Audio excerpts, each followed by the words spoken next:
Job 10. I loathe my very life. Therefore I will give free rein to my complaint and speak out in the bitterness of my soul. I say to God, do not declare me guilty, but tell me what charges you have against me. Does it please you to oppress me, to spurn the work of your hands, while you smile on the plans of the wicked? Do you have eyes of flesh? Do you see as a mortal sees? Are your days like those of a mortal, or your years like those of a strong man? That you must search out my faults and probe after my sin, though you know that I am not guilty, and that no one can rescue me from your hand? Your hands shaped me and made me. Will you now turn and destroy me? Remember that you molded me like clay. Will you now turn me to dust again? Did you not pour me out like milk and curdle me like cheese? Clothe me with skin and flesh and knit me together with bones and sinews? You gave me life and showed me kindness, and in your providence watched over my spirit. But this is what you concealed in your heart, and I know that this was in your mind. If I sinned, you would be watching me, and would not let my offense go unpunished. If I am guilty, woe to me. Even if I am innocent, I cannot lift my head, for I am full of shame and drowned in my affliction. If I hold my head high, you stalk me like a lion, and again display your awesome power against me. You bring new witnesses against me, and increase your anger toward me. Your forces come against me, wave upon wave. Why then did you bring me out of the womb? I wish I had died before any eye saw me.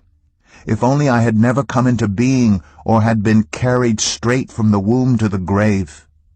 Are not my few days almost over?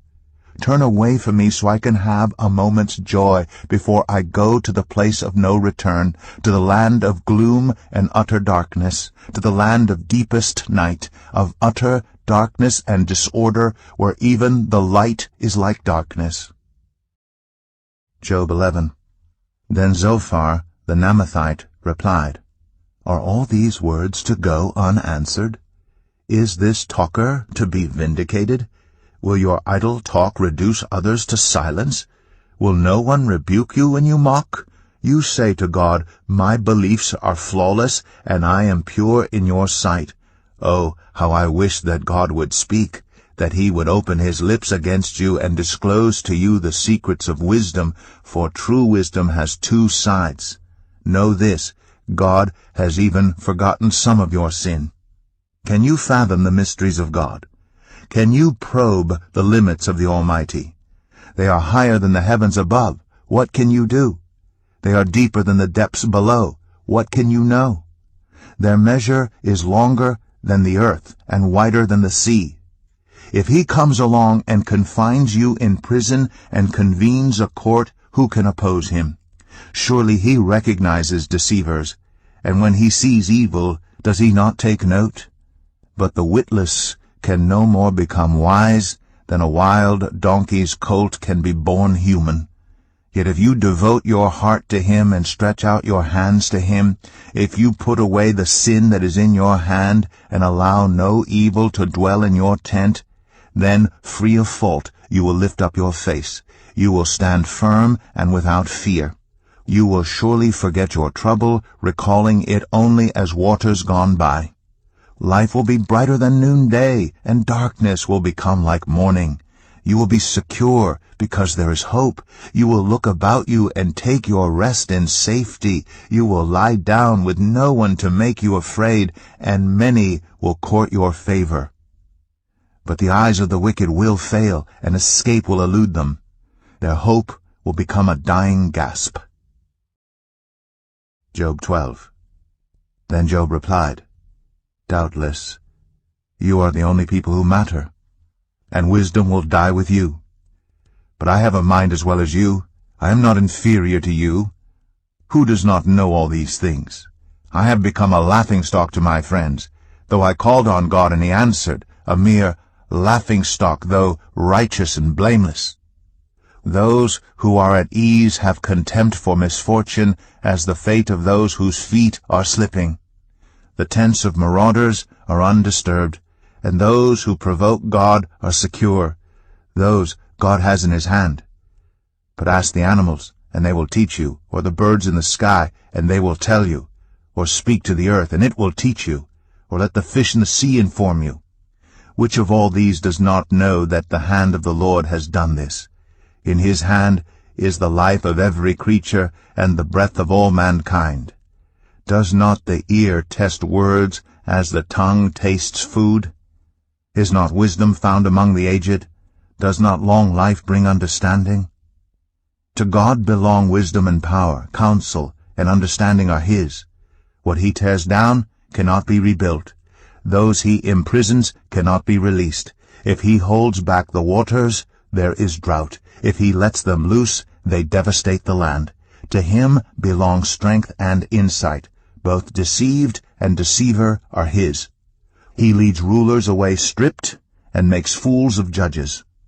He takes off the shackles put on by kings and ties a loincloth around their waist. He leads priests away stripped and overthrows officials long established.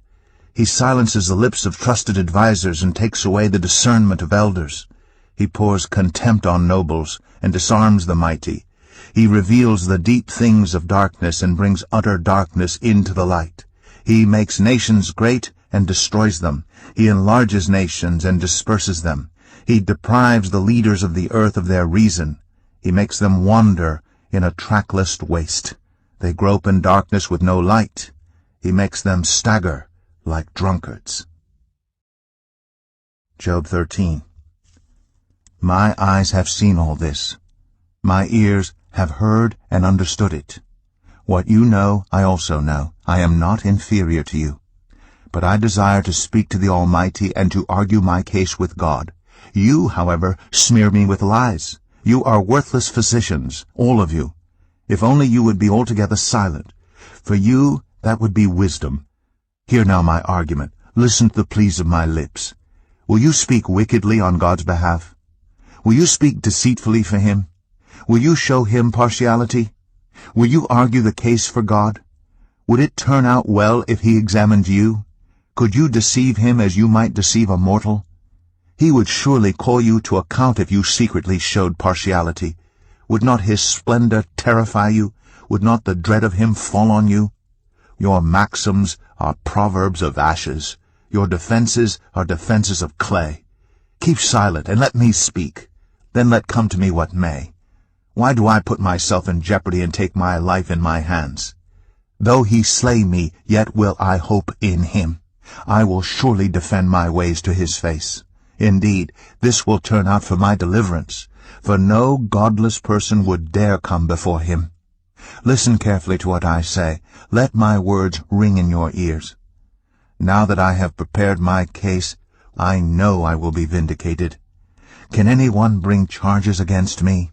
If so, I will be silent and die.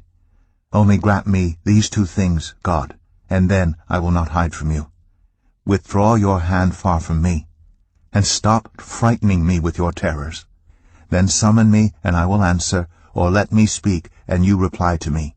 How many wrongs and sins have I committed? Show me my offense and my sin. Why do you hide your face, and consider me your enemy? Will you torment a wind-blown leaf? Will you chase after dry chaff?